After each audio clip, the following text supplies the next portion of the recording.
पिछले 50 सालों से इस तरह के जो समता की जो आवाज़ उठती है अपनी कॉलेज लाइफ से मैं देख रहा हूं और उसका एक अनुभव है। देखिए, आज़ादी में एक ही चीज़ हासिल हुई और वह है समता की चेतना।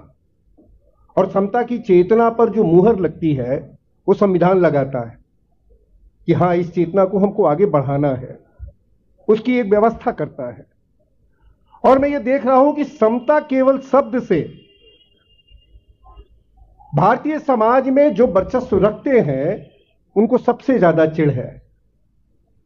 और ये बात मैं एक झलक के रूप में रखना चाहता हूं कि सामने कुर्सी पर बैठने न देने का अधिकार, यानी कि बैठने न बैठे आप, इसकी व्यवस्था कर रखी थी आपने। और कुर्सी पर बैठने को लेकर, खाट पर बैठने को लेकर इस भारतीय समाज में कितने लोगों के खिलाफ उत्पीड़न, दमन और हत्या तक की घटना हुई है, इसकी कल्पना आप कर सकते हैं। और यह महज 50-60 साल पुरानी बात है। और तब से मैं ये देख रहा हूं कि जैसे ही समता शब्द आता है, बराबरी की बात जहां आती है, हमले शुरू हो जाते हैं।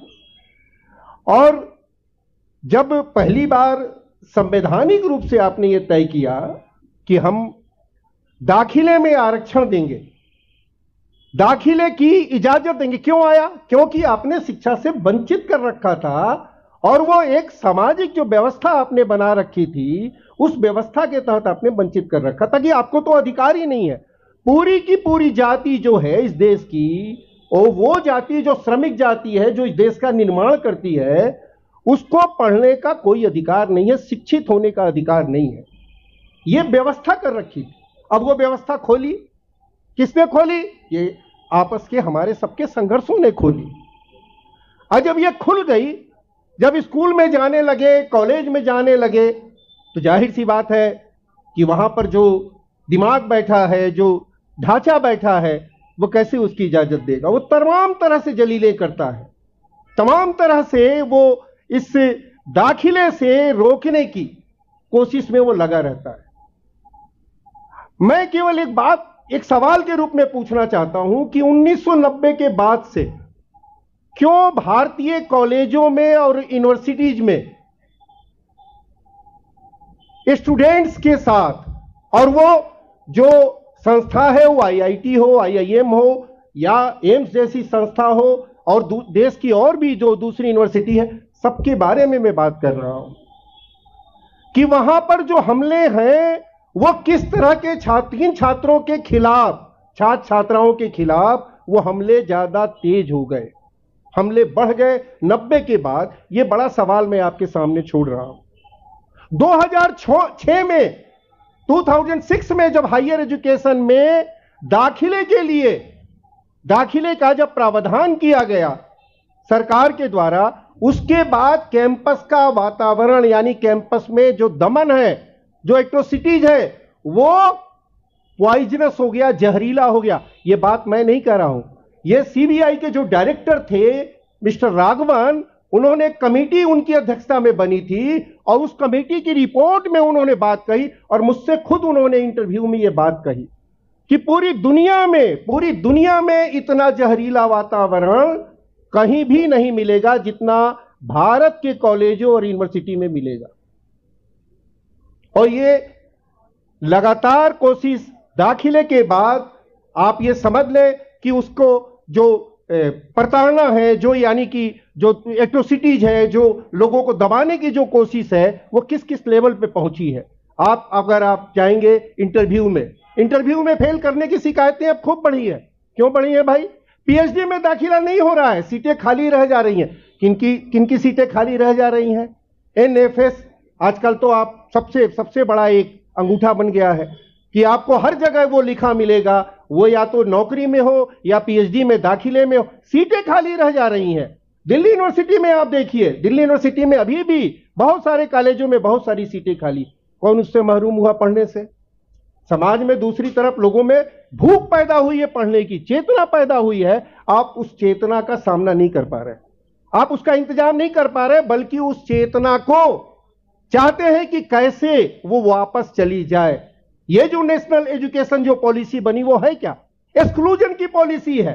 एक्सक्लूजन कैसे बढ़े इसकी पूरी व्यवस्था उसमें की जा रही है, की गई है।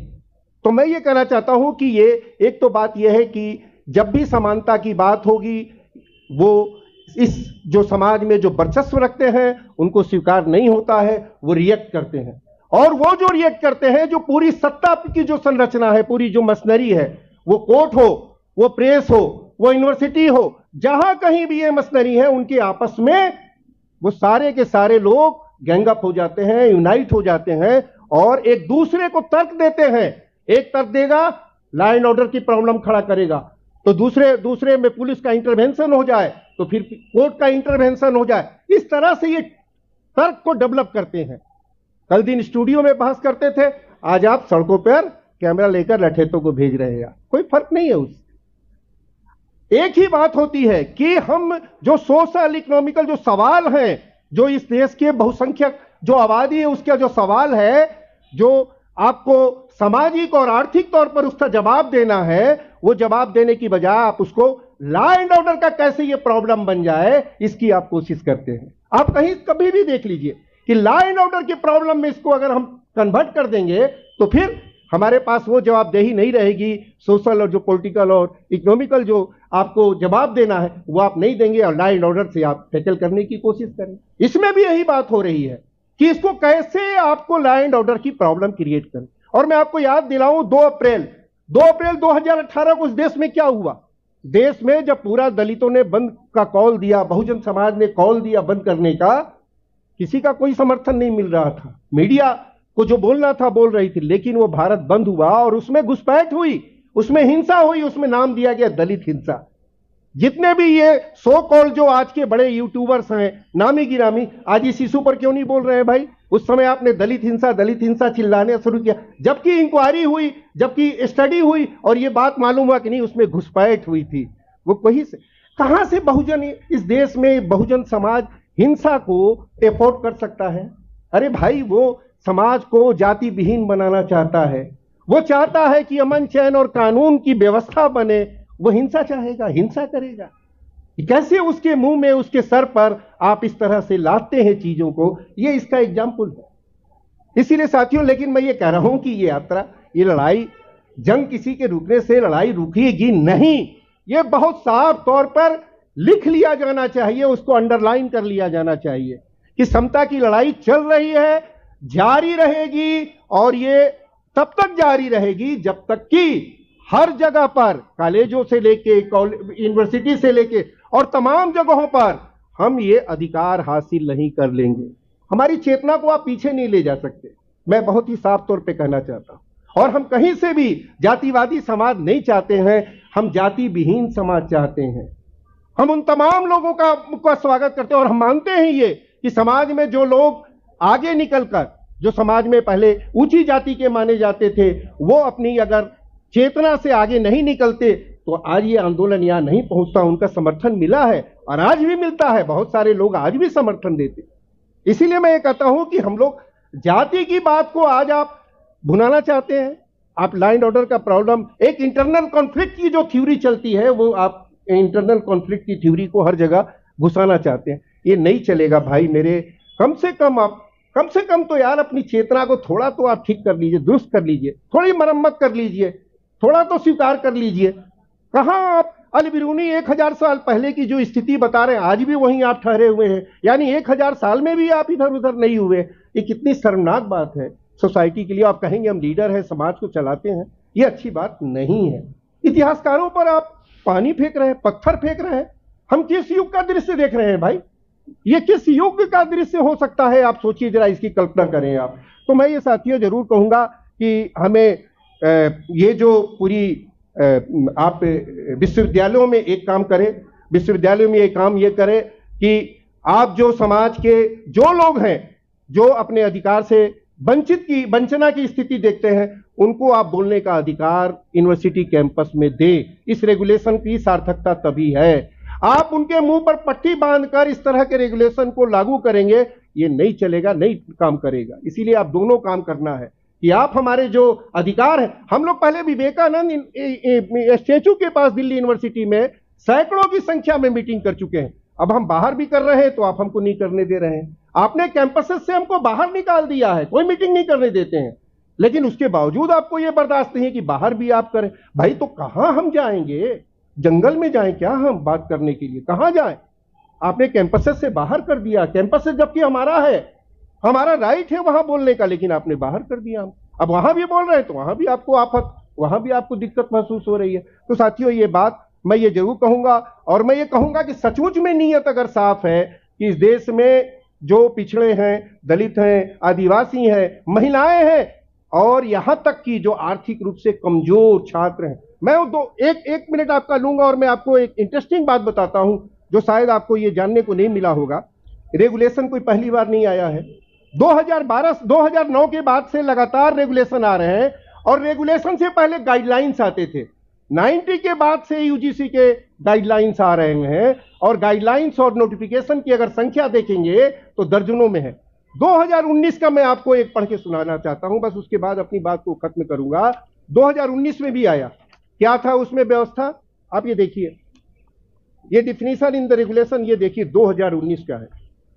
2019 में क्या कहते हैं? Complaints of alleged discrimination of students from the scheduled caste, the scheduled tribe, other backward classes, women, minority और person with the disability categories। ये है पूरी इसकी इस दायरे में आने वाले। उसके पहले जो उद्देश्य है उस पूरे एक्ट का क्या है, इस एक्ट का आप उद्देश्य जब पढ़ेंगे तो इसका उद्देश्य में आपको जो आर्थिक रूप से जो कमजोर वर्ग के लोग हैं उनको भी उसमें शामिल किया गया है। लेकिन आप देखिए क्या लिखते हैं।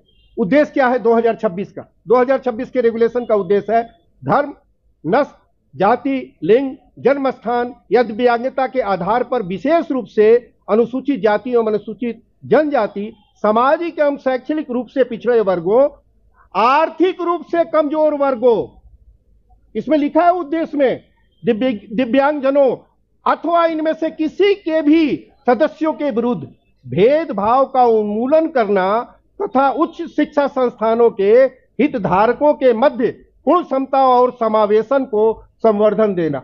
अब बताइए इससे सॉफ्ट रेगुलेशन और क्या हो सकता है? कि आप लगातार, अगर हम कहें कि 1947 के बाद से कितने लोगों ने आत्महत्या की, आपके पास फिगर है? ये आश्चर्य होगा जब आप इसकी स्टडी करेंगे और मालूम करेंगे कि उसके बाद से मेडिकल संस्थानों में खास तौर से जितने दलित छात्रों ने आत्महत्या की है, आप जब उनकी बारे में जानेंगे तो आपकी रूह कांपेगी। आत्महत्याएं की घटनाएं यूनिवर्सिटी कैंपस में क्यों बढ़ी हैं, क्यों हो रही हैं?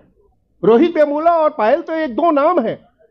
आप बताइए कि कैंपस में पढ़ने जा रहे हैं और आत्महत्या करने के लिए मजबूर होना पड़ रहा है। इससे ज्यादा शर्मनाक बात क्या हो सकती है?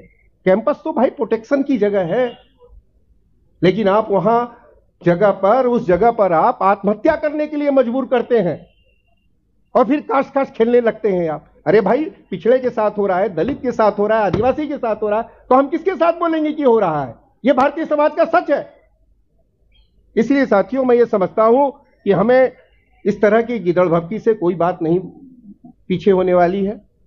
ये समता की लड़ाई हमारी चेतना का हिस्सा है। आप चाहे जितनी कोशिश कर लें, ये चेतना पीछे लौटने वाली नहीं है। ये पूरी लड़ाई पूरे देश में ये लड़ाई नए तरीके से ऑर्गेनाइज हो रही है।